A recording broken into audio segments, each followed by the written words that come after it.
In the Kupiansk sector, a Russian force of 60 main battle tanks, infantry fighting vehicles, armored personnel carriers, and upwards of 1,000 troops maneuver to make a breakthrough towards the Oskil River.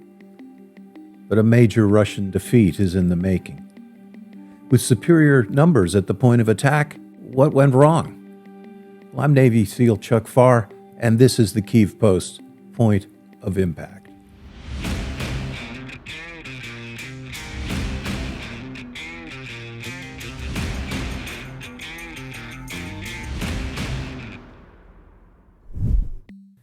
The failure of this assault, despite its scale, highlights a recurring issue in Russian tactics. Quantity does not necessarily translate into quality of execution. Failed attacks are individual, custom-made, you might say, and they inevitably happen because battle planners ignore one or more of the basic principles of military science. To demonstrate why the Russian attack at Kupiansk was such a spectacular failure, we'll touch briefly on some of the fundamental principles of military science. The first step in the planning cycle is determining the objective of the operation. When conceiving an op, what are you trying to achieve? The seizure of terrain, the destruction of enemy manpower or materiel, an advance, a withdrawal. Objective is often described as the commander's intent. Notably, Russian troops are not briefed on the intent of an operation. They receive detailed, even micromanagerial orders and execute them. Russian troops are told what to do, where to go, and what time to go there. Period. As we'll see, this often can lead to disaster. Another principle of warfare is security. This means taking steps to keep plans, movements, and preparations secret from an adversary. We'll see the Russians didn't exactly do this either. Another fundamental principle is simplicity. Is the plan overly complicated or ambitious? Is the objective achievable? And most critically, are your troops adequately trained to conduct this operation? Will you have superiority at the point of contact? Have you accounted for a reserve? And will your deployed troops be able to provide mutual support?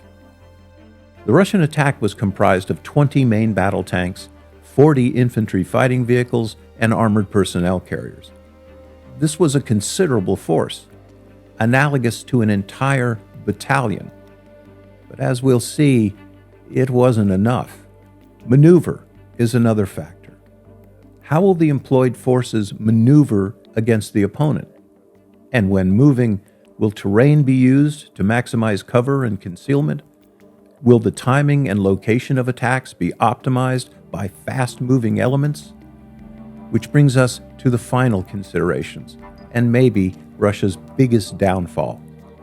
They failed to account for surprise and offensive. Achieving tactical surprise on the battlefield is an important force multiplier. In small units or components with asymmetrical force distributions, this is especially true. We say that every successful attack is planned the same. Only failures are unique. This failure to account for every principle of warfare will lead to a domino effect of failure. And that's exactly what happened here at Kupiansk. The Russian plan was to launch a two-pronged attack towards the Oskil River south of Kupiansk. The northern prong, operating toward Kolesnivkivka, contained 10 tanks and 30 armored vehicles. The southern prong, operating towards Kruhiliakivka, contained 10 tanks and 10 infantry fighting vehicles. Russian troops, especially those recently sent to the battlefield, are woefully undertrained and cannot operate at night. Most of the Russian attack preparations took place in broad daylight. Ukrainian drone operators soon discovered a large concentration of enemy forces in the vicinity of Pischane. They became a priority target. It was then easy to infer the likely Russian objectives. The two Russian columns advanced towards the river. The formation then split into a main attack, 40 vehicles, and a southern attack of 20 vehicles. This was Russia's second critical mistake. By splitting the attack force before contact, the Russians diminished the units available. But that wasn't all. As the Russian force split into northern and southern axes of attack, they maneuvered so as to put impassable terrain, in this case a watercourse and a swamp, between the two assault elements. As powerful as they were, each prong of the Russian attack was now fighting on its own. Now in column formation, the Russian units closed to contact. Movement in column means that one vehicle follows closely in the tracks of the leader. This was another lethal mistake. As this graphic shows, by approaching in column, Russian elements were positioned so only the lead vehicle could fire at Ukrainian positions, while every Ukrainian weapon on the zero line could fire at every vehicle in the assault force. Ukrainian troops were waiting. They were dug into strong, mutually supporting defensive positions, with interlocking fields of fire, extensive minefields in front of them, and likely avenues of approach had been pre-surveyed for artillery support. The Russians were driving into what the American military calls kill boxes. Ukrainian troops were equipped with hundreds of deadly first-person drones. The northern attack was the first to be destroyed. Watch as Russian vehicles encounter anti-tank and anti-personnel mines. As the first vehicles are stopped, predictably, the rest of the Russian column is stopped in their tracks. Watch as the vehicles pile up in confusion and now unable to advance or retreat. Then came the Ukrainian FPV drones. As the first drones swooped in, some Russian vehicles attempted to flee. As they turned, they blundered into more minefields. As the assault disintegrated, Russian troops began to dismount, not to continue the attack, but to run for their lives.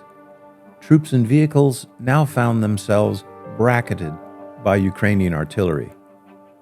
In short order, all 40 of the Russian vehicles in the northern attack were damaged or destroyed. The southern attack vector quickly ran into the same fate. Mines stopped the lead vehicles. FPV drones closed in on the stalled column, and as the mounted troops tried to retreat on foot, they were hunted down by FPVs and well-aimed artillery strikes. Time from initial contact to total defeat, 20 minutes. In the course of that span of time, Russia lost approximately 18 main battle tanks, 37 infantry fighting vehicles, an unknown number of motorcycles, and four-wheel drive vehicles. Russian casualties are estimated at 1,000 troops killed, wounded, or missing, virtually the entirety of the two assault forces being wiped out. This is one of a myriad of reasons why Russia is failing with its ground operations in Ukraine. The disaster at Kupiansk shows why the vast majority of Russian attacks occur on a much smaller scale, usually at platoon or company-sized levels, attacks of 20 to 60 men.